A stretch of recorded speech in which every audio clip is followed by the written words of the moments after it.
உண்டாக கடவது. நிலையான புகழுக்குரிய தூய்மை மிகு நற்கருணைக்கு எல்லா காலமும் ஆராதனையும் புகழும் மாட்சியும் உண்டாக கடவது.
இறை இயேசுவில் பிரியமானவர்களே, ஆண்டவருடைய தெய்வீக பிரசன்னத்தில் நாம் இருக்கிறோம்.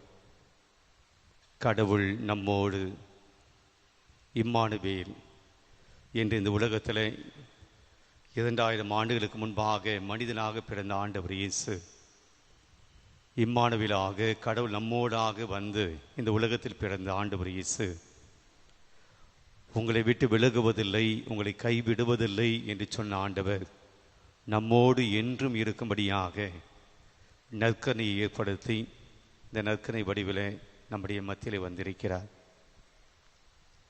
ஆண்டோடைய பிரசனத்தில் நாம் இருக்கிறோம். தெய்வீகமான பிரசனத்தில் இருக்கிறோம். ஆண்டோடைய வல்லமை நம்மை சூழ்ந்திருக்கிறது. ஆண்டவர் நம்மை பார்த்து கொண்டிருக்கிறார். ஒவ்வொருடைய மனதிலும் பல்வேறு எதிர்பார்ப்புகளோடு, பல்வேறு ஏக்கங்களோடு, பல்வேறு ஆசைகளோடு, விருப்பங்களோடு நாம் இந்த நாளில் இத்திருத்தலத்துக்கு வந்திருக்கிறோம்.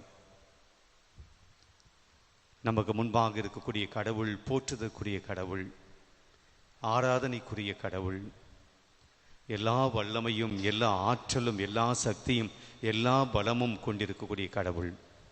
நாம் அவருடைய படைப்புகள். அவர் நம்மை படைத்தவர். ஏனே நாம் எல்லாம் எழுந்து நின்று நமக்கு முன்பாக இருக்கக்கூடிய வல்லமையுள்ள தேவனை நாம் ஆராதிப்போம்.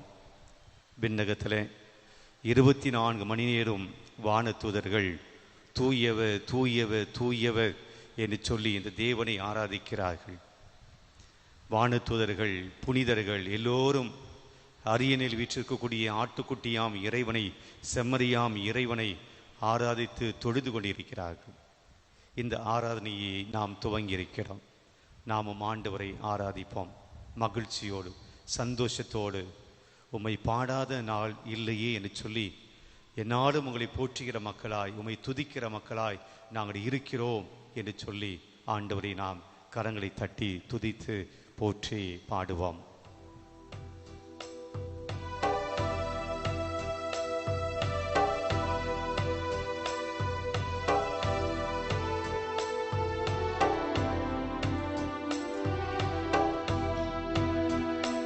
உம்மை பாடாத நாட்களும் இல்லையே, உம்மை தேடாத நாட்களும் இல்லையே. உம்மை பாடாத நாட்களும் இல்லையே, உம்மை தேடாத நாட்களும் இல்லையே.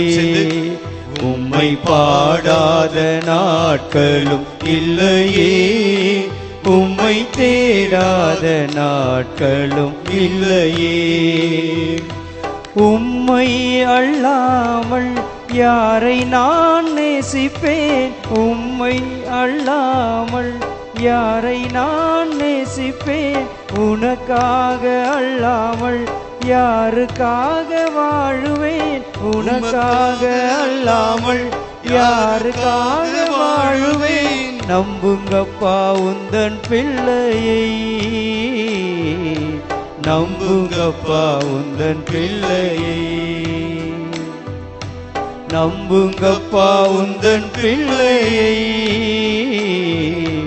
நம்புங்கப்பா உந்தன் பிள்ளையை. உற்சாகமாய் உம்மை பாடாத நாட்களும் இல்லையே, உம்மை தேடாத நாட்களும் இல்லையே.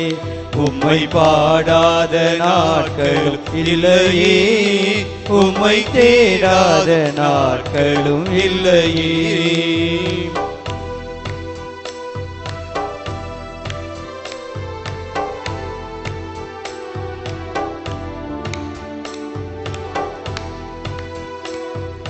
வெள்ளியை புடமிடும் போல என்னை புடமிட்டீர், வெள்ளியை புடமிடும் போல என்னை புடமிட்டீர். அதனால் நான் சுத்தமானேனே, பொன்னாக விளங்க செய்தீரே. அதனால் நான் சுத்தமானேனே, பொன்னாக விளங்க செய்தீரே. உம்மை பாடாத நாட்களும் இல்லையே, உம்மை தேடாத நாட்களும் இல்லையே. உம்மை பாடாத நாட்களும் இல்லையே, உம்மை தேடாத நாட்களும் இல்லையே.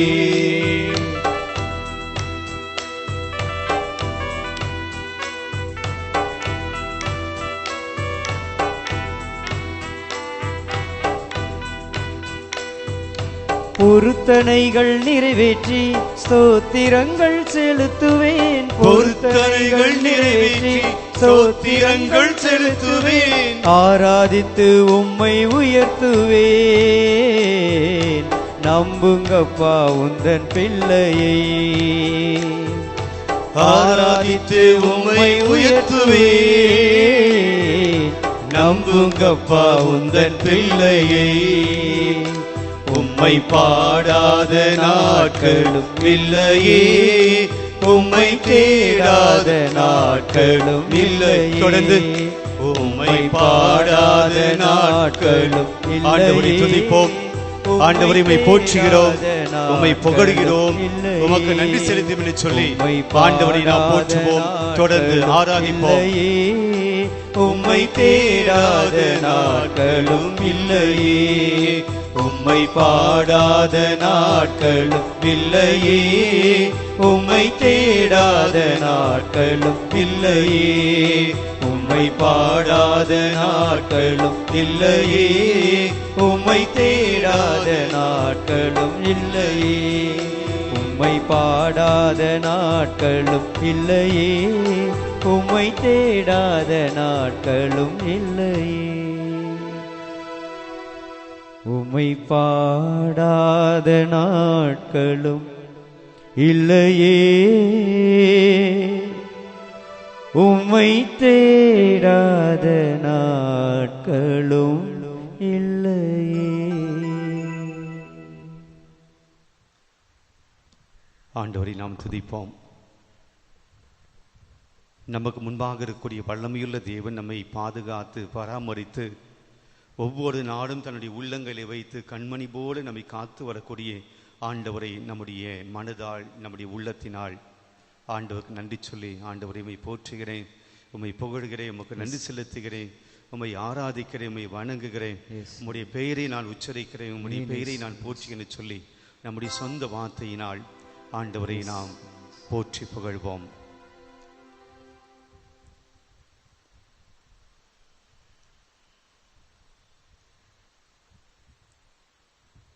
இயேசுவே ஆண்டவர், இயேசுவே ஆண்டவர், இயேசுவே ஆண்டவர், இயேசுவே ஆண்டவர், இயேசுவே ஆண்டவர், இயேசுவே ஆண்டவர், இயேசுவே நல்லவர், இயேசுவே நல்லவர், இயேசுவே நல்லவர், இயேசுவே நல்லவர், இயேசுவே நல்லவர், இயேசுவே நல்லவர், இயேசுவே மீட்பர், இயேசுவே மீட்பர், இயேசுவே மீட்பர், இயேசுவே மீட்பர், இயேசுவே மீட்பர், இயேசுவே மீட்பர். praise the Lord, Praise the Lord, praise the Lord, praise the Lord, praise the Lord, praise the Lord. hallelujah, Hallelujah, hallelujah, hallelujah, hallelujah. hallelujah. நாம் வருவோம்.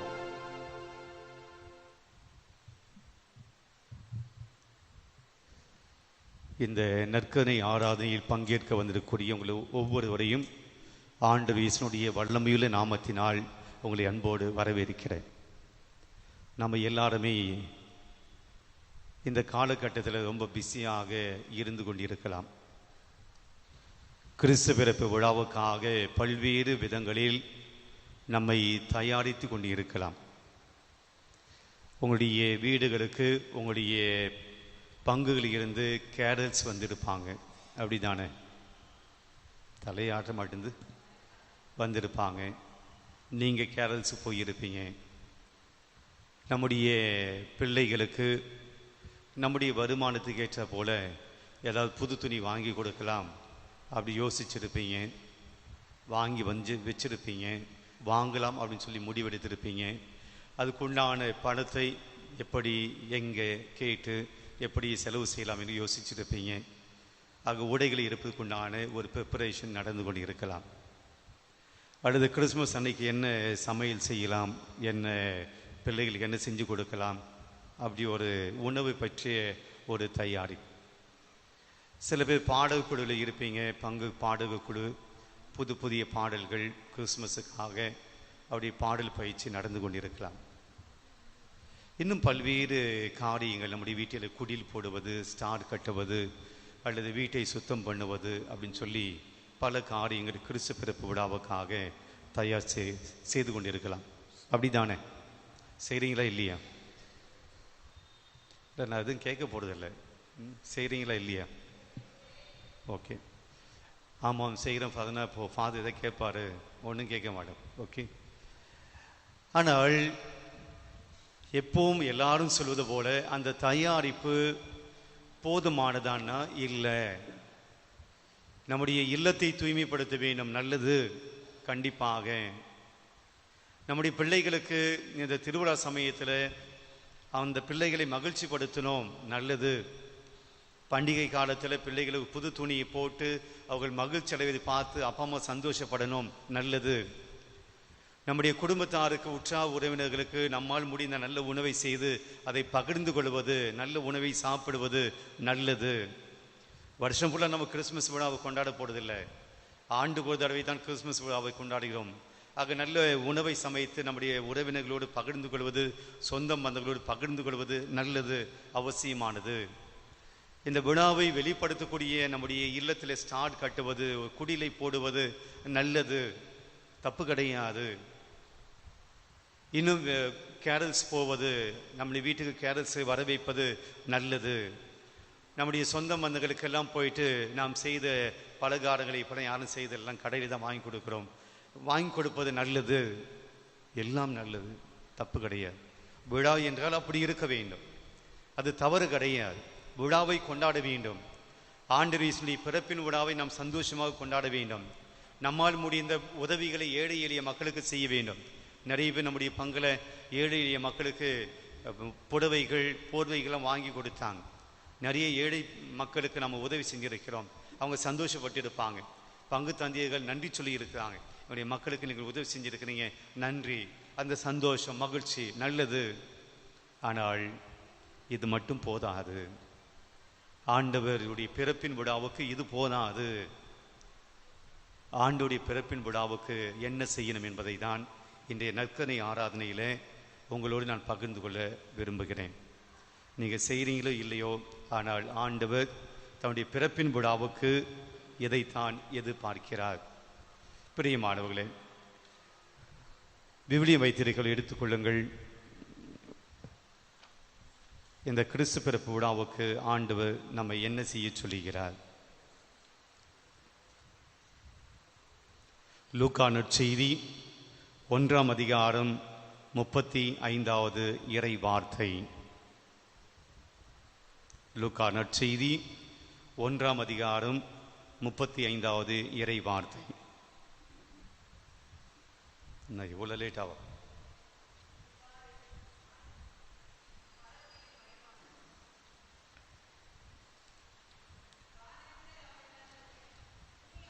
இல்லை, நானே படிக்கிறேன், மைக்கு இருக்கிறதுனால.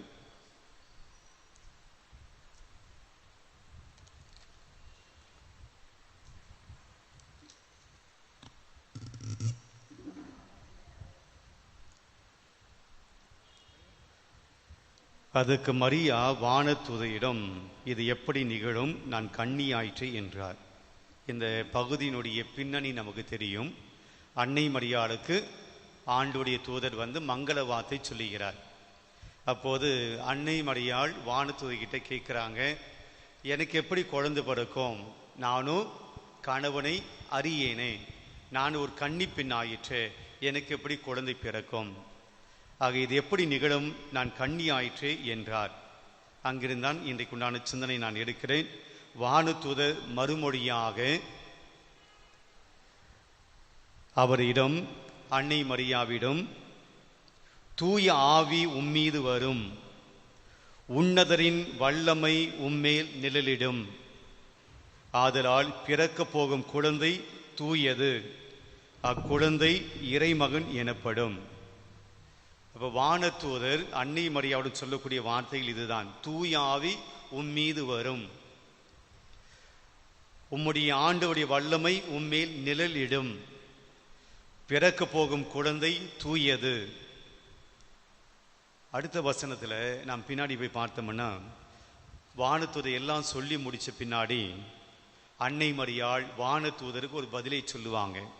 என்ன பதில் என்றால், பின்னர் மரியா, நான் ஆண்டவரின் அடிமை, உம்முடைய சொற்படியை எனக்கு நிகழட்டும் என்றார்.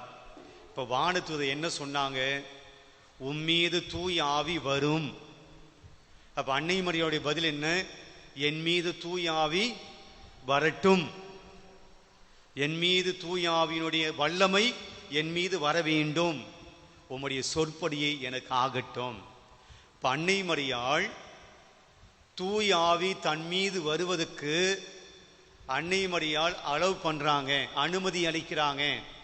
நான் தூய ஆவியால் நிரப்பப்பட வேண்டும் என்று அன்னை மரியாள் வானதூதரிடம் அந்த அனுமதியை கொடுக்கிறாங்க. தூய ஆவி உன் மீது வரும் என்று சொல்லுகிற போது அன்னை மரியாள் சொல்ல, அதெல்லாம் வேண்டாம், அதெல்லாம் நடக்காது, அதெல்லாம் வேண்டாம் சொல்ல, உம்முடைய வார்த்தையின்படி எனக்கு நடக்கணும். அப்போ வானதூதர் சொன்னது என்னது? தூயாவி உன் மீது வரும் என்று சொன்ன வார்த்தை எனக்குள்ளே நடக்க வேண்டும். அப்ப அன்னை மரியாள் குழந்தையை பெற்றெடுப்பதற்கு முன்பாக தனக்குள்ளே தான் யாரால் நிரப்பப்பட வேண்டும் என்று அன்னை மரியாள் விரும்பினாள். தூய ஆவியால் நான் நிரப்பப்பட வேண்டும். பிரியமானவர்களே, ஆண்டவர் இயேசு நம்முடைய குடும்பத்திலே, நம்முடைய இல்லத்திலே, நம்முடைய வாழ்க்கையிலே பிறக்க வேண்டும் என்றால் அதற்கு முன்பாக நாம் யாரால் நிரப்பப்பட வேண்டும்? தூய ஆவியால் நிரப்பப்பட வேண்டும். உங்க வீட்டில் ஆண்டவர் இயேசுடைய பிறப்பின் ஆசீர்வாதம், உங்க குடும்பத்திலே ஆண்டு இயேசுடைய பிறப்பின் ஆசீர்வாதம். வானதூதர் இயேசுடைய பிறப்பின் போது இடையர்களுக்கு என்ன ஆசீர்வாதத்தை கொண்டு வந்தாங்க?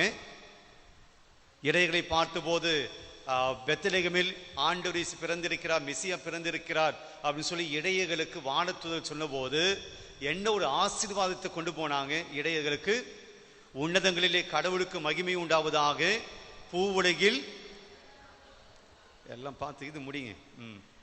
பூவுலகில் நல் மனதோருக்கு இயேசுனுடைய பிறப்பினுடைய ஆசீர்வாதம் என்னது? அமைதி. இன்னைக்கு நம்முடைய குடும்பத்தில் எல்லாரும் தேடிக்கொண்டிருப்பது என்னது? அமைதி. அமைதி இல்லை. குடும்பத்தில் சண்டை, குடும்பத்தில் பிரச்சனைகள், புரிந்து கொள்ள முடியல, விட்டு கொடுத்து போக முடியல, ஏற்றுக்கொள்ள முடியல, பல்வேறு மனத்தாங்குகளோடு பிரச்சனைகளோடு பகைமை எண்ணங்களோடு வாழ்ந்து கொண்டிருக்கிறோம். பக்கத்து வீட்டுக்காரங்களோடு சண்டை, வேலை செய்யக்கூடிய மற்றவர்களோடு சண்டை, பல்வேறு மக்களோடு நாம் சண்டை போட்டு கொண்டிருக்கிறோம். குடும்பத்தில் அமைதி இல்லை, நிம்மதி இல்லை, சமாதானம் இல்லை. ஆண்டவர் இயேசு பிறக்கிற போது வானதூதர்கள் இடையர்களுக்கு கொண்டு வந்த செய்தி என்ன தெரியுங்களா? இயேசுனுடைய பிறப்பின் போது நல்ல மனது உடையவர்களுக்கு என்ன கிடைக்குமாம்? அமைதியை கொடுப்பாரு. இன்னைக்கு இயேசுனுடைய பிறப்பின் விழா உங்களுடைய குடும்பத்துக்கு அமைதியை கொண்டு வர வேண்டும். இடையர்களுக்கு வானத்தில் சொன்ன அந்த அமைதியை கொண்டு வர வேண்டும் என்றால் நம்முடைய உள்ளம் எப்படி இருக்கணும்னா நல் மனது கொண்டவர்களாக இருக்க வேண்டும். அங்க பகைமை இருக்கக்கூடாது, பிளவு இருக்கக்கூடாது, கோபம் இருக்கக்கூடாது, பழி வாங்குடைய எண்ணம் இருக்கக்கூடாது, கசப்பு உணவு இருக்கக்கூடாது, காழ்ப்புணர்வு இருக்கக்கூடாது, வருத்தம் இருக்கக்கூடாது, பயம் இருக்கக்கூடாது, அச்சம் இருக்கக்கூடாது. இன்னைக்கு இருக்க பல பேருக்குள்ள பலவிதமான பயங்களோடு இருக்கிறோம். என்ன நடக்குமோ, ஏது நடக்குமோ, என் நோயை பற்றி பயம், என்னுடைய பிள்ளைகளை பற்றி பயம், என் கணவனை பற்றி பயம், நான் செய்யக்கூடிய வேலைகளை பற்றி பயம், என்னுடைய வருமானத்தை பற்றி பயம், கடன் தொல்லைகளை பற்றி பயம், பல்வேறு கவலைகளோடு நம்முடைய மனதில் இருக்கு. இங்கு அமைதி கிடையாது. அமைதி வர வேண்டும் என்றால் என்னுடைய மனம் எப்படி ஆக வேண்டும்? நல்ல மனதாக இருக்க வேண்டும். நல்ல மனது எப்படி கிடைக்கும் என்றால் அன்னை மரியாள் சொல்கிறார், உனக்குள்ள தூய ஆவியானவரை உள்ள விடு. ஆவியானவர் உன்னை செயல்பட வேண்டும், ஆவியானவர் உன்னை ஆட்கொள்ள வேண்டும்.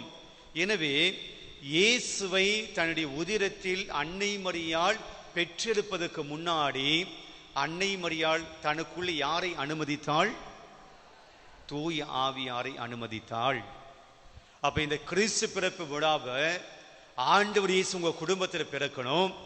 ஆண்டவர் இயேசு கொண்டு வந்த அமைதி உங்களுடைய குடும்பத்தில் வரணும் என்றால் உங்களுடைய குடும்பம் எதனால் ஆட்கொள்ளப்பட வேண்டும்? தூய ஆவியால் ஆட்கொள்ளப்பட வேண்டும். பிரியமானவர்களே, வெறும் அலங்கார பொருட்கள் அல்ல, வெறும் ஜோடனை பொருட்கள் அல்ல, வெறும் ஸ்டாரு கிடையாது, வெறும் குடில் கிடையாது, வெறும் சீரியலைட் கிடையாது. நான் இது வேணான்னு சொல்லலை, நான் முன்னாடி சொல்லி இதெல்லாம் வேணும், அவசியம் வேணும், புது துணி வேணும் தான், நல்ல உணவு வேணும் தான். ஆனால் ஆண்டவர் பிறக்க வேண்டும் என்றால், ஆண்டவர் இயேசுடைய பிறப்பின் ஆசீர்வாதம் உங்க குடும்பத்தில் நிரப்பப்பட வேண்டும் என்றால் அதற்கு முன்னாடி உங்க குடும்பம் எதனால், யாரால் நிரப்பப்பட வேண்டும்? தூயாவை நிரப்பப்பட வேண்டும். பிரியமானவர்களே, அடுத்த வசனம் போவோம். லூக்கா நற்செய்தி 1:38 வசனம். லூக்கா 1:38 அதை நான் படித்தேன்.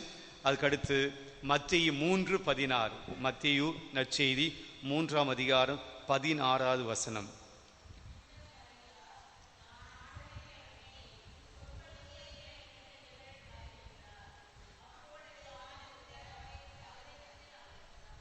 நாம் படிக்கணும்.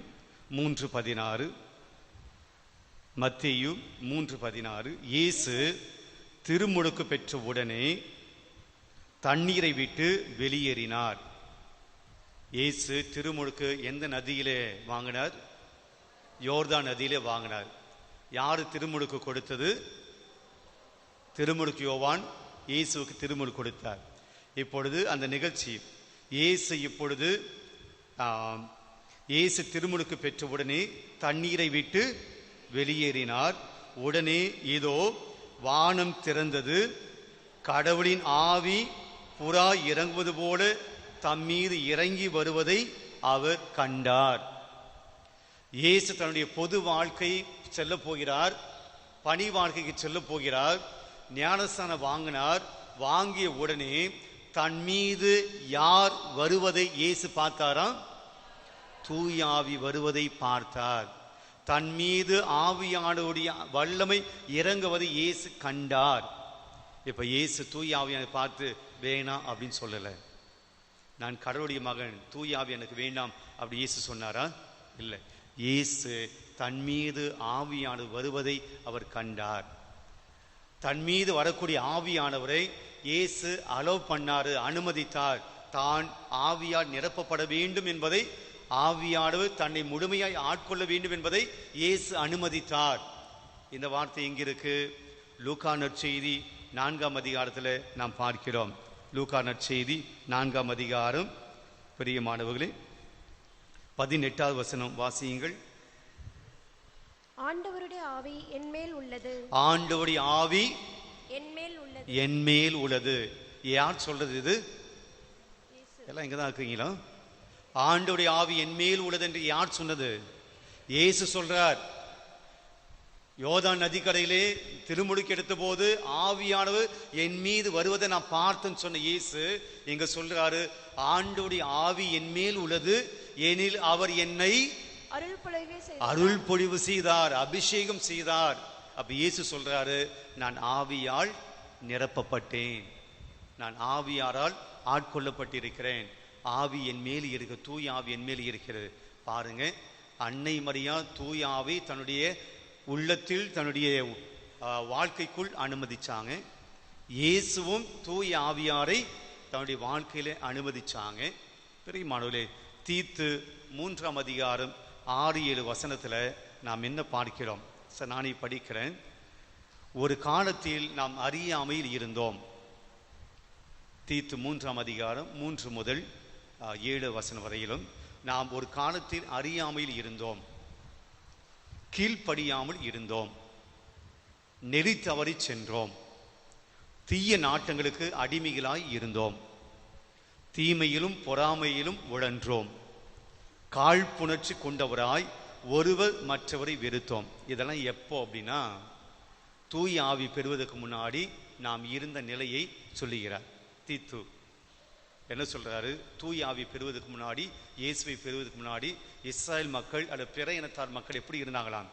நாம் ஒரு காலத்துல இயேசு பத்தி தெரியாம இருந்தோம், அறியாமல் இருந்தோம், கடவுளுடைய கட்டளைகளுக்கு கீழ்ப்படியாமல் இருந்தோம், நெறி தவறி அடைந்தோம். நமக்குன்னு ஒரு நெறி கிடையாது, ஒரு ஒழுக்கம் கிடையாது, நெறி தவறி அடைந்தோம், தீய நாட்டங்களுக்கு அடிமைகளாக இருந்தோம், பாவத்துக்கு அடிமைகளாக இருந்தோம், தீமையிலும் பொறாமையிலும் உழன்றோம், காழ்ப்புணர்ச்சி கொண்டவராய் ஒருவர் மற்றவரை வெறுத்தோம். இது இயேசுவை ஏற்றுக்கொள்வதற்கு முன்னாடி, தூய ஆவியார் ஆட்கொள்வதற்கு முன்னாடி. அதே பவுலடியார் சொல்லுகிறார் 6-7 வசனத்துல, அவர் நம் மீட்பராகி இயேசு கிறிஸ்துவின் வழியாய் தூய ஆவியை நம்மீது நிறைவாக பொழிந்தார். இப்போ ஆவியார் நம் மீது வந்துட்டாரு. பவுலடிய சொல்ல, தூய ஆவியை நம் மீது வந்து விட்டார். அது பின்னாடி என்ன நடந்துச்சு? நாம் அவருடைய அருளால் அவருக்கு ஏற்புடையவர்களாகி நாம் எதிர்நோக்கி இருக்கும் நிலை வாழ்வை உரிமை பேராக பெறும் பொருட்டு இவ்வாறு செய்தார். என்ன இந்த வசனம் சொல்லுது? தூய ஆவி பெறுவதற்கு முன்னாடி நம்ம வாழ்க்கை ஒரு பாவ வாழ்க்கையாக இருந்துச்சு. ஆனால் தூய ஆவி பெற்ற பின்பு நிலை வாழ்வை பெறக்கூடிய அளவுக்கு நம்ம மாறினோம் என்று சொல்கிறார். இப்போ இந்த கிறிஸ்துமஸ் விழாவுக்காக ஆயத்தம் செய்து கொண்டிருக்கிற இந்த நாளில் இதைத்தான் உங்களோடு பகிர்ந்து கொள்ள விரும்புகிறேன். பிரியமானவர்களே, ஆவியானவரால் ஆட்கொள்ளப்பட வேண்டும். ஆவியானவரால் ஆட்கொள்ளப்படுகிற போது நமக்குள்ளே இருக்கக்கூடிய இந்த பாவங்கள் அறியாமல் இருப்பது, கீழ்ப்படியாமல் இருப்பது, நெறி தவறி செல்வது, தீய நாட்டங்களுக்கு அடிமைகளாக இருப்பது, தீமையிலும் பொறாமையிலும் வாழ்வது, இது எல்லாவற்றையும் கடந்து எல்லாத்தையும் விட்டுட்டு ஒரு புனிதமான வாழ்க்கைக்கு நாம் வர முடியும். கொஞ்ச நேரம் நாம் யோசிப்போம். இந்த கிறிஸ்மஸ் விழாவை நான் எப்படி கொண்டாட போகிறேன்? என்னுடைய பாவங்களை விடாமல், என்னுடைய பாவங்களை இறுக்கி பிடிச்சுக்கிட்டு அப்படியே ஒரு கிறிஸ்மஸ் விழாவை கொண்டாட போறேன்னா, அல்லது என்னுடைய பாவங்களை எல்லாம் என்னிடமிருந்து எடுத்து போடக்கூடிய தூய ஆவியானவரால் நான் நிரப்பப்பட்டு, தூய ஆவியானுடைய வல்லமையால் நிரப்பப்பட்டு, பாவ இச்சைகளெல்லாம் விட்டுவிட்டு தூய ஆவியினுடைய ஏவுதலினால் நான் புது மனிதனாக, ஒரு புதிய கிறிஸ்தவனாக நான் மாறி இந்த கிறிஸ்து பிறப்பு விழாவை கொண்டாட போகிறேனா? இன்னும் எளிமையான வார்த்தை சொல்ல வேண்டும் என்றால், வெளி ஆடம்பரங்கள் நிறைந்த ஒரு கிறிஸ்துமஸ் விழாவை கொண்டாடி நான் மகிழ்ச்சி அடைய போகிறேனா? அல்லது தூய ஆவியானவரால் நிரப்பப்பட்டவனாக என் வாழ்க்கையை மாற்றிக்கொள்ளக்கூடிய, என்னுடைய தீய பழக்க வழக்கங்களை மாற்றிக்கொண்டு என்னுடைய பாவங்களை எல்லாம் நான் அறிக்கையிட்டு ஒரு புதிய மனிதனாக மாறி இந்த கிறிஸ்து பிறப்பு விழாவை நான் கொண்டாட போகிறேனா என்பதுதான் என் ஆராதனையில ஆண்டவர் நமக்கு கொடுக்கக்கூடிய செய்தியாக இருக்கிறது. Renew your self. நம்முடைய வாழ்க்கையில நிறைய காரியங்கள் ரினியூ பண்ண வேண்டி இருக்கிறது. நிறைய விஷயங்கள் ரினியூ பண்ணிட்டு இருக்கோம். ஆனால் நம்முடைய மனதை நாம் ரினியூ பண்ணுறது கிடையாது, புதுசாக மாற்றுறது கிடையாது. அதே கோபங்கள், அதே பாவங்கள், அதே சாபங்கள், அதே பலவிதமான பாவங்கள் நம்முடைய மனதில், நம்முடைய வாழ்க்கை வச்சுக்கிட்டு ஒவ்வொரு விழாவையும் கொண்டாட போகிறோம். பிரியமானவர்களே, கண்களை மூடுவோம். தூய ஆவியானவர் நம்முடைய வாழ்க்கையில், நம்முடைய உள்ளத்தில், நம்முடைய எண்ணத்தில், நம்முடைய மனதில், நம்முடைய சிந்தனையில் வர வேண்டுமாய் இந்த பாடலை பாடி ஆவியானவரை நாம் அழைப்போம்.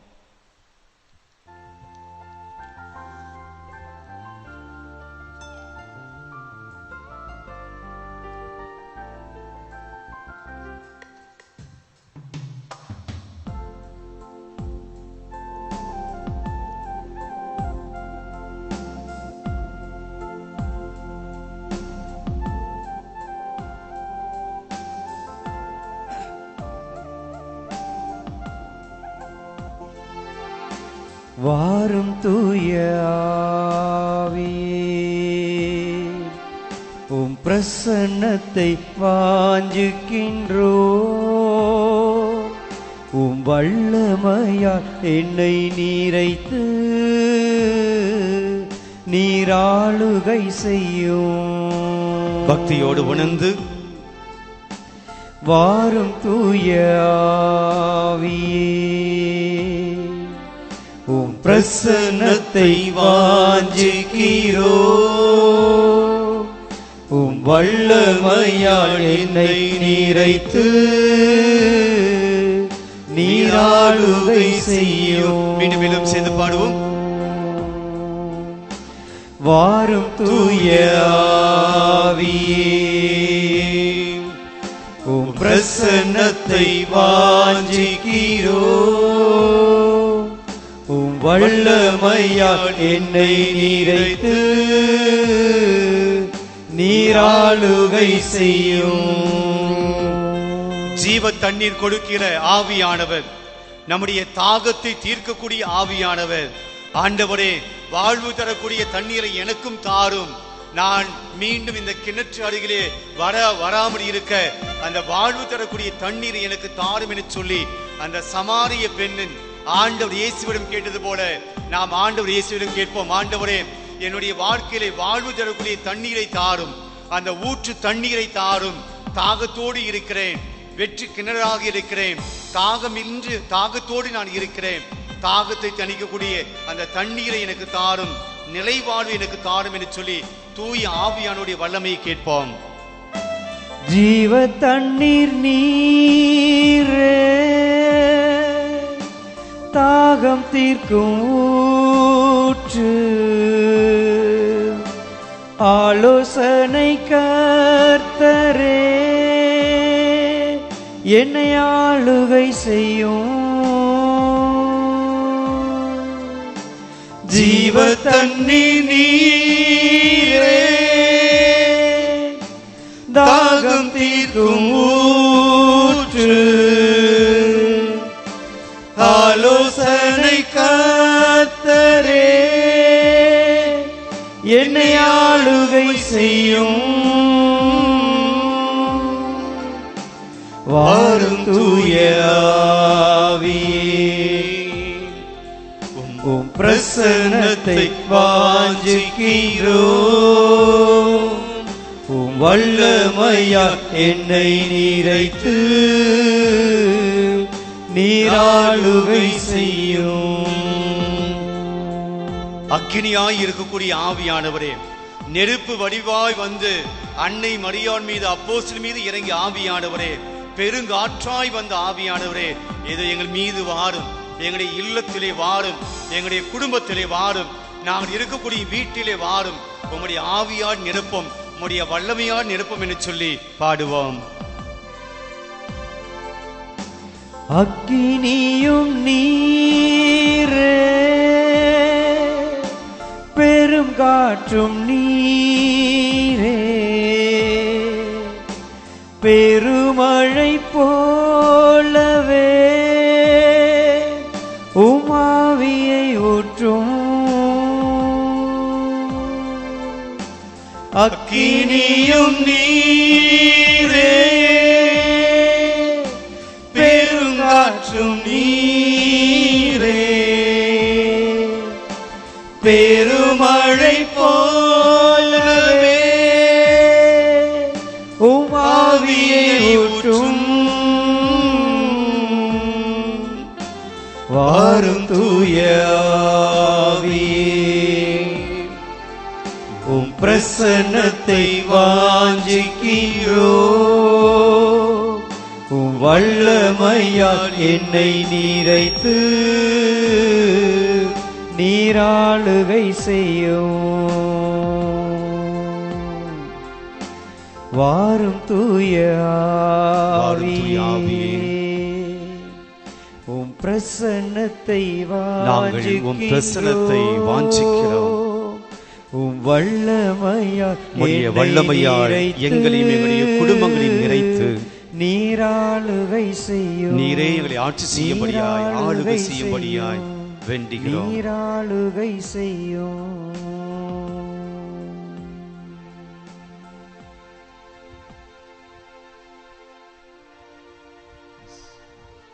Praise the Lord. Praise the Lord. Praise the Lord. Praise the Lord. Praise the Lord. Praise the Lord. பிரியமானவர்களே, அன்னை மரியாளை ஆட்கொண்ட ஆவியானவருடைய வல்லமையினால் அன்னை மரியாள் இயேசுவை பெற்றெடுத்தாள்.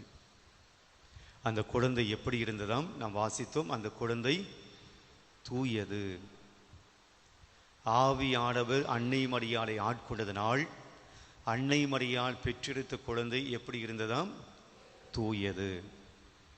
ஆவியானவரால் ஆட்கொள்ளப்படுகிறவர்கள் எதை கொடுக்க முடியும், எதை பெற்றெடுக்க முடியும் என்றால் அவர்கள் கொடுக்கக்கூடியது, பெற்றெடுக்கக்கூடியது தூயதாக மட்டும்தான் இருக்க முடியும். ஆவியானவர் யார்கிட்ட இருக்கிறாங்களோ, ஆவியானவரால் யார் நிரப்பப்படுகிறார்களோ, தூய ஆவியானவரால் யார் அபிஷேகம் செய்யப்படுகிறார்களோ அவர்களிடமிருந்து வருவது தூயதாக மட்டும்தான் இருக்க முடியும்.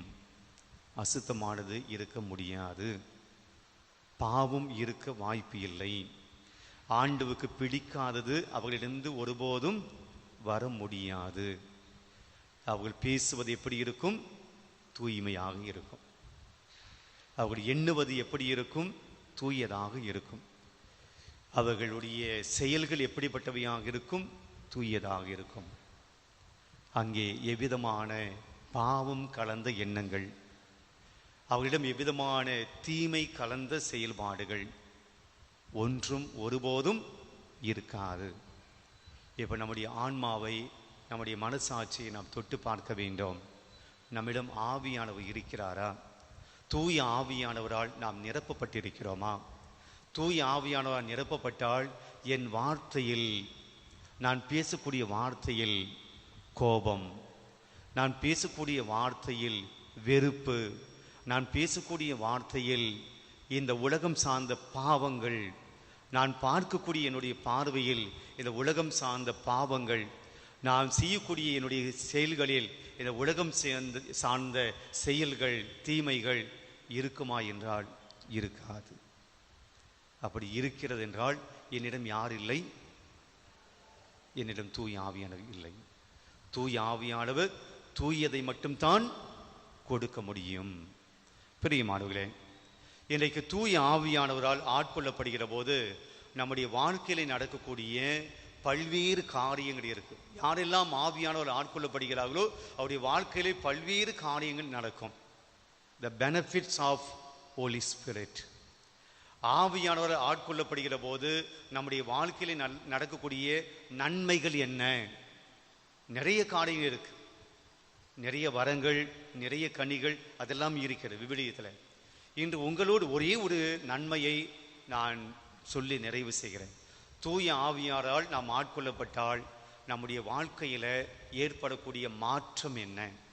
ஒரே ஒன்று சொல்லி நான் இந்த ஆராதனை நிறைவு செய்கிறேன். திருப்பலி புத்தகத்தில், திருப்பலி ஜபங்களிலே குருவானவர் இந்த அப்பத்தையும் ரசத்தையும் வைத்து ஜபம் செய்வார். அப்படி ஜபம் செய்கிற போது தூய ஆவியானவரை அழைப்பார். ஆண்டவரே, தூய ஆவியானவரே, இந்த அப்பத்தையும் ரசத்தையும் இயேசுடைய திரு உடலாக திரு ரத்தமாக மாற்றும் என சொல்லி தூய ஆவியானவரை அழைத்து அந்த அப்பத்தின் மீது ரசத்தின் மீது குருவானவர் கையை வைத்து ஜபம் பண்ணுவார். அதுக்கு பின்பாக இன்னொரு ஜபம் அங்கே வரும். தூய ஆவியானவர் எங்களை அனைவரையும் ஒன்று சேர்க்க வேண்டும் என உம்மை தாழ்மையுடன் மன்றாடுகிறோம் அப்படின்னு ஒரு ஜபம் வரும். எங்களை அனைவரையும் ஒன்று சேர்க்க வேண்டும் என உம்மை தாழ்மையுடன் மன்றாடுகிறோம் சொல்லி தூய ஆவியானவர்கிட்ட நாம் ஜெபம் பண்ணுவோம். இதைத்தான் இன்றைக்கு உங்களோடு பகிர்ந்து விரும்புகிறேன். தூய ஆவியானவருடைய வேலையில மிக முக்கியமான வேலை என்னது? அவர் ஒன்று சேர்ப்பவராக இருக்கிறார், ஒன்றுபடுத்துபவராக இருக்கிறார், எல்லாரையும் ஒன்று சேர்க்கக்கூடியவராக இருக்கிறார். இன்றைக்கு ஆண்டவர் இயேசுவின் பிறப்பின் விழாவை கொண்டாட வேண்டும் என்றால் நாம் தூய ஆவியால் ஆட்கொள்ளப்பட வேண்டும் என்று நான் சொன்னேன். அப்ப தூய ஆவியால் நாம் ஆட்கொள்ளப்பட்டோம் என்றால் இந்த கிறிஸ்து பிறப்பு விழாவுக்கு முன்னாடி நாம் எப்படிப்பட்டவர்களாக மாற வேண்டும்? எப்படிப்பட்டவர்கள் மாற வேண்டும்? தூயவர்களாக மாறினோம் என்றால் அந்த தூய்மையை நாம் எப்படி வெளிப்படுத்த முடியும்? தூய ஆவியானவர் என்ன சேர்க்கக்கூடியவராக இருக்கிறார்? ஒற்றுமையை சேர்க்கக்கூடியவராக இருக்கிறார். நான் சொல்லக்கூடிய பாயிண்ட் ஸ்ட்ரெயிட்டாக சொல்றேன். நாம் இந்த கிறிஸ்து பிறப்பு விழாவுக்கு முன்னாடி தூய ஆவியால் நாம் நிரப்பப்பட்டோம் என்றால் நாம் இந்த கிறிஸ்து பிறப்பு விழாவுக்கு முன்னாடி நம்முடைய பகைமைகளை எல்லாம் மறக்க வேண்டும். மற்ற மீது நாம் கொண்டிருக்கக்கூடிய வெறுப்பை எல்லாம் மறக்க வேண்டும். நாம் ஒற்றுமையோடு சமாதானத்தோடு வாழ வேண்டும். பிரிவினைகளோடும் பகைமை எண்ணங்களோடும் இந்த கிறிஸ்து பிறப்பு விழாவை கொண்டாட முடியாது. பிரியமானவர்களே, ஒரு பாவ சங்கீதத்திற்குண்டான ஒரு செய்தியாக நீங்கள் எடுத்துக்கொள்ளுங்கள். நீங்கள் எத்தனை பேர் பாவ சங்கீதம் செஞ்சிருக்கிறீங்க, செய்யலை என்பது எனக்கு தெரியாது. கிறிஸ்து பிறப்பு விழாவுக்காக நமக்கு தேவையான தயாரிப்பு. இன்னைக்கு நம்முடைய மனசுக்குள்ள அமைதி இல்லை அப்படின்னா இயேசு அங்கே பிறக்க போகிறது இல்லை. இயேசு கொண்டு வரக்கூடிய அந்த ஆசீர்வாதம் இந்த கிறிஸ்மஸ் விழாவுக்கு நமக்கு கிடைக்க போகிறது இல்லை. எத்தனை பகைமை எண்ணங்கள் சொன்னால் அப்படியே பயங்கரமான எதிரியாக சண்டை போட்டுக்கிட்டு நம்ம பிரிஞ்சு கிடைக்கிறோம். அப்படியெல்லாம் கிடையாது. மிஸ் அண்டர்ஸ்டாண்டிங், புரிந்து கொள்ள முடியாத நிலை, அல்லது தப்பான எண்ணங்களோடு ஒருவரை பற்றி நாம் நினைத்து கொண்டிருக்கக்கூடிய காரியங்கள், அல்லது சண்டை போட்டிருக்கக்கூடிய காரியங்கள், பிள்ளைகளோடு பேசாத அப்பா அம்மா, கணவனோடு பேசாத மனைவி, மனைவியோடு பேசாத கணவன், அப்பா அம்மா கூட பேசாத பிள்ளைகள், நிறைய இளைஞர்கள் இளம் பசங்க அப்பா அம்மாவோடு பேசுவது கிடையாது. அப்பாவை பார்த்தா செம்ம கோவம் வருது ஃபாதர் சொல்லக்கூடிய இளைஞர்கள் இருக்கிறார்கள். எங்கள் அப்பா கூட பேசி பல வருஷம் ஆகுது சொல்லக்கூடிய வாலிப பிள்ளைகள் இருக்கிறார்கள். கணவனோடு பேசாமல் இருக்கக்கூடிய, வெறுமனே சாப்பிடுங்க, இந்த சாவி எங்கே இருக்குது, இந்த பேக் எங்கே இருக்குது, என்று வெறுமனே ஒரு தேவைக்காக பேசக்கூடிய கணவன் மனைவி ரிலேஷன்ஷிப், அன்போடு பாசத்தோடு உணர்வுகளை பகிர்ந்து கொள்ளக்கூடிய, கவலைகளை பகிர்ந்து கொள்ளக்கூடிய, மகிழ்ச்சியை பகிர்ந்து கொள்ளக்கூடிய கணவன் மனைவியினுடைய உறவு இல்லை. இதெல்லாம் சரிப்படுத்தாம வீட்டை சரிப்படுத்தி ஸ்டாரை கட்டி லைட்டை போட்டு குடியில் வச்சு இயேசு அங்கே கொண்டு வந்து வச்சுட்டு நாம் கிறிஸ்மஸ் விழாவை கொண்டாடுவதனால் என்ன பயன்? பெரியமாடு, இன்றைக்கு இயேசு நம்ம கொடுக்கக்கூடிய செய்தி தான். உங்கள் கூட, உங்கள் உள்ளத்தில், உங்கள் வீட்டுக்குள்ளே, இல்லத்துக்குள்ளே தூயாவி வந்துவிட்டால் அங்கே சமாதானம் வந்துவிடும், அங்கே அமைதி வந்துவிடும். இன்றைக்கு இதுதான் செய்தி. நான் என் குடும்பத்தில் தூயாவியை அலோவ் பண்ணுறேனா? இயேசு நமக்கு கொடுத்த மிகப்பெரிய ஆசீர்வாதம் என்ன தெரியுங்களா? இயேசு தான் பிரிந்து போகிறதுக்கு முன்னாடி தன்னுடைய சீடர்கள்கிட்ட சொல்லுவார், நான் போகாவிட்டால் துணையாளர் உங்களுக்கு வரமாட்டார், நான் போனால்தான் துணையாளர் உங்களுக்கு கிடைப்பார். அந்த துணையாளர் யாரு? இயேசு சொல்வார், அவர் உங்களை உண்மையின் வழியில் நடத்துவார். You will be guide. As a guide உங்களை வழி நடத்துவாங்க. நம்ம வெளிநாடுகளுக்கு டூரெல்லாம் போகிற போது நமக்கு அந்த இடத்தை பற்றி தெரியாது, நமக்கு யார் உதவியாக இருப்பாங்க? அந்த இடத்தை பற்றி தெரிந்தவர் நமக்கு உதவியாக இருப்பார். அந்த இடத்தை பற்றி தெரிந்தவர் அந்த இடத்தை பற்றி சொல்லுவார். அந்த இடத்தை பற்றி தெரியாதவர் நம்ம கைட் பண்ண முடியாது, தப்பான வழியை கூட்டின்னு போயிடுவாங்க. அப்போது ஆண்டவர் சொல்கிறாரு, தூய் ஆவியானவர் உங்களுக்கு ஒரு கைடாக இருப்பார், துணையாளராக இருப்பார் அப்படின்னு சொல்கிறார். அப்போ நம்முடைய வாழ்க்கையில் நமக்கு ஒரு கைடு வேணும், நம்முடைய குடும்பத்துக்கு ஒரு கைடு வேணும், நம்முடைய குடும்பத்துக்கு வழிகாட்டக்கூடிய ஒருவர் வேணும். அப்போ இயேசு யாரை கொடுத்தார் அப்படின்னா, சீடர்களை கொடுத்துட்டு போல, வேறு யாரும் மறைநூறு அறிஞர்களை கொடுத்துட்டு போல, வேறு எதையும் கொடுக்கல.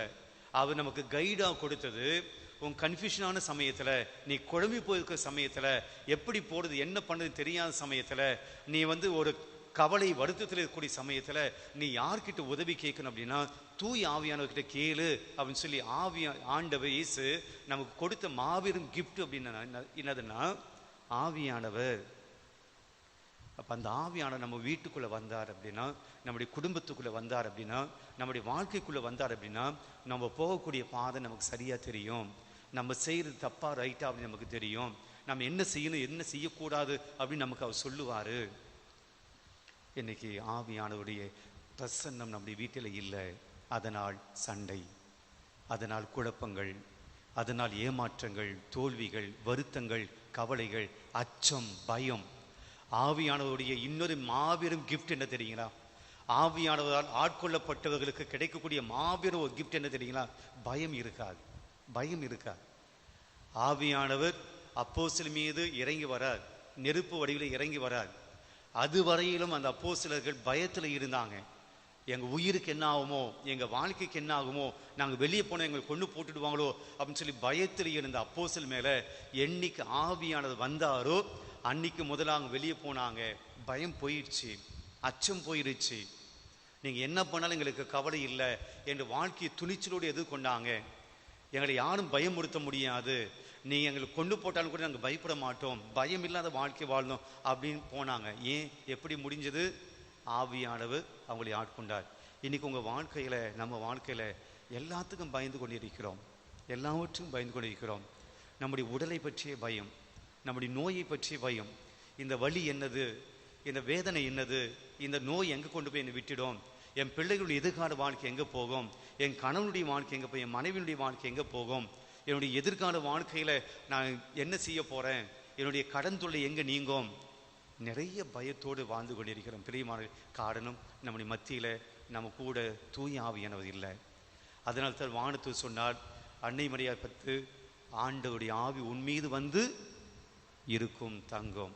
இன்றைக்கி நாம் அதுதான் ஆண்டவர்கிட்ட கேட்கணும். ஆண்டவரே, எங்கள் வாழ்க்கையில் ஆவியானவர் வர வேண்டும், தூய ஆவியானவர் வர வேண்டும், நாங்களும் ஆட்கொள்ளப்பட வேண்டும், எங்கள் குடும்பம் ஆட்கொள்ளப்பட வேண்டும். மீண்டுமாக ஆவியானவரை அழைத்து அதே பாடலை நாம் 2 வரிகள் மட்டும் நாம் மீண்டும் 4 வரிகளை மட்டும் நாம் மீண்டும் ரொம்ப சாஃப்டாக ஜெப உணர்வோடு நாம் அந்த வார்த்தைகளை ஆவியானவரை கூப்பிட்டு நாம் பாடுவோம். வாரும் தூய ஆவி, எங்கள் மனதுக்குள் வாரும் ஆவியே, உம் பிரசன்னத்தை வாஞ்சிக்கின்றோம். வல்லமையால் என்னை நீரைத்து நீராளுகை செய்யும். எல்லாம் சேர்ந்து வாரும் தூய ஆவியே, உம் பிரசன்னத்தை வாஞ்சிக்கின்றோ. உம் வல்லமையால் என்னை நீரைத்து நீராளுகை செய்யும். மீண்டும் ஒரு முறை. வாரும் தூய ஆவியே, உம் பிரசன்னத்தை வாஞ்சிக்கின்றோ. உம் வல்லமையால் என்னை நீரைத்து நீராளுகை செய்யும். ஜெபிப்போம்.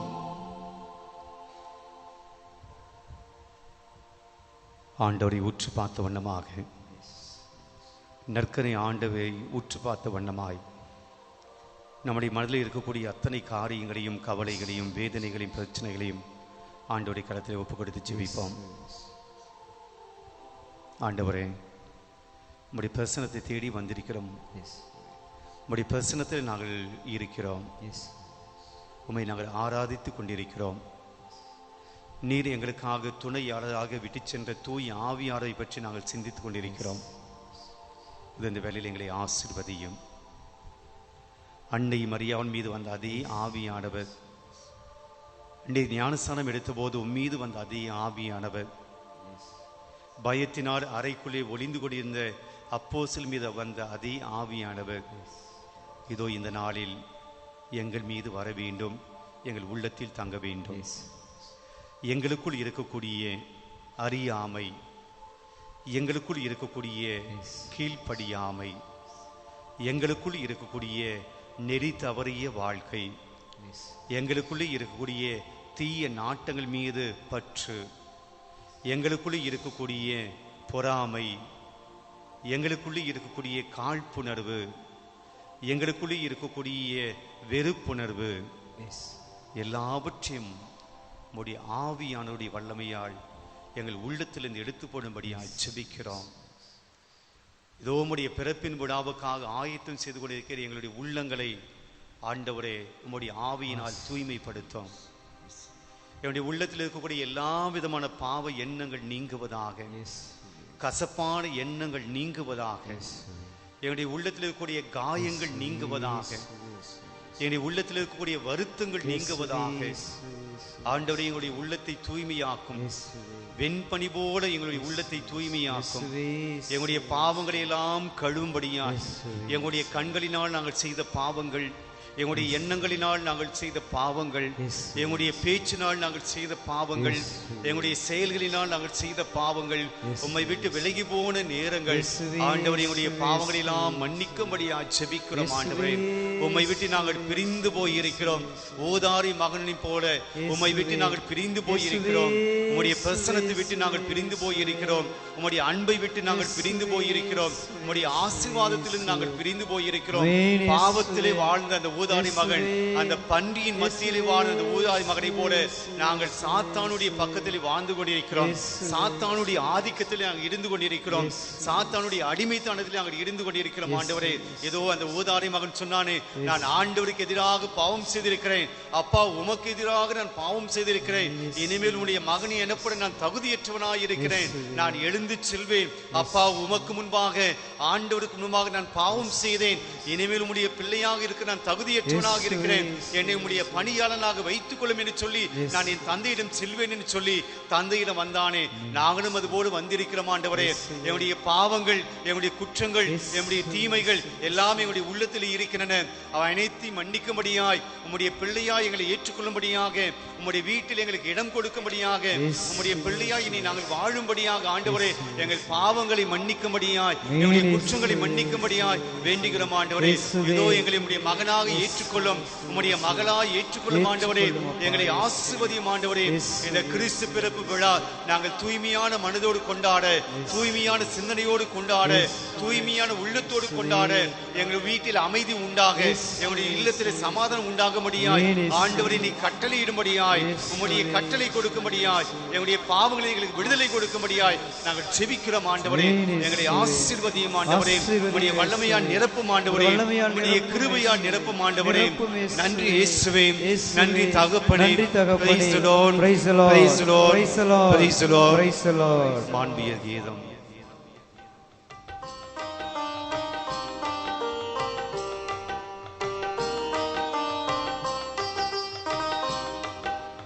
மாண்புயர்யூ அருளடையாளத்தை தாழ்ந்து பணிந்தே ஆராதிப்போ.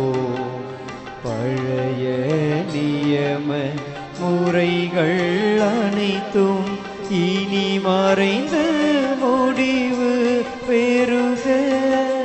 புதிய நியம முறைகள் வருக. புலன்களாலே மனிதன் இதனை அறிய இயலா. குறைகள் நீக்க நம்பிக்கையின் உதவி பெறுக. தந்தை அவர்க்கும் மகன் இவர்க்கும் புகழ்ச்சியோடு வெற்றியார்க்கும். மீட்பின் பெருமை மாட்சிமையோடு வலிமை வாழ்த்து.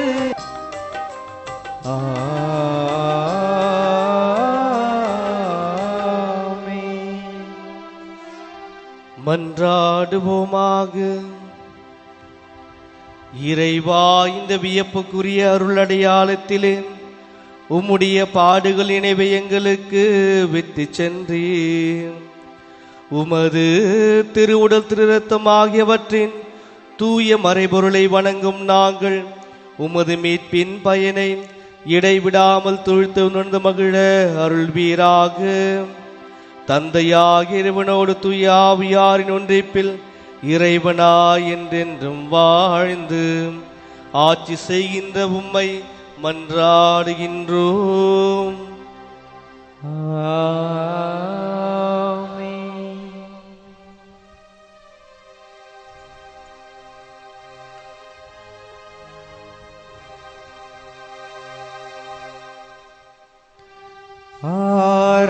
ஆராதனை உமக்கே நாளெல்லாம் ஆராதனை.